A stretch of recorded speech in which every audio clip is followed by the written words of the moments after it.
మనం ఇంట్లోకి ఎంటర్ అవడంతోనే ఒక జస్ట్ లైక్ మనకి మంచి ఫైర్, సో ఫైర్ని అనుకొని ఒక drawing room, same thing lavish ఒక కారిడార్లో మనం వాటర్ బాడీ కూడా ఇచ్చేయడం జరిగింది. సేమ్ థింగ్ అదేవిధంగా మనకి స్కైలైట్ ఆల్సో ఈ ఇంట్లో ప్రొవైడ్ చేయడం జరుగుతుంది. అదేవిధంగా లివింగ్ ఏరియాకి వచ్చినప్పుడు మనం చూస్తే లివింగ్ ఏరియాలో జనరల్గా మనకి 26 feet హైట్ అనేది లావిష్ ఒక కటౌట్ అనేది మనం ఇవ్వడం జరుగుతుంది. So this is the entire హౌస్కి ఒక హైలైట్ పాయింట్. హౌస్లో గ్రౌండ్ ఫ్లోర్లోకి వచ్చేసరికి ఒక గెస్ట్ బెడ్రూమ్ని, మన ఒక kitchen and wet kitchen and dry కిచెన్ని మనం సో అకామిడేట్ చేయడం జరిగింది. సేమ్ థింగ్ అదేవిధంగా పూజ. అండ్ ఫస్ట్ ఫ్లోర్కి వెళ్ళేసరికి కంప్లీట్లీ వన్ సైడ్ మొత్తం కూడా ఒక ఏరియా అంతా కూడా cover to master bedroom, 2 kids బెడ్రూమ్ని మనం ఫస్ట్ ఫ్లోర్లో అకామిడేషన్ చేయడం జరుగుతుంది.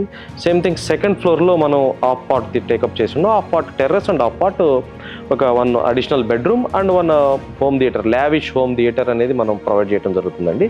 సేమ్ థింగ్ అదేవిధంగా terrace garden also and party area also. So ఇంత లావిష్ బంగ్లాస్ అనేది మనం కంప్లీట్లీ ఒక ఆల్మోస్ట్ ఒక ఇన్ఫ్రాస్ట్రక్చర్స్ ఓనర్స్కి, ఒక సిఇఓ కేటగిరీకి, ఒక టాప్ ఎండ్ పీపుల్కి ఏదైతే ఉన్నందుకు ఎలైట్ పీపుల్ కోసం అని చెప్పేసి సో దృష్టిలో పెట్టుకొని దీన్ని డిజైన్ చేయడం జరిగింది.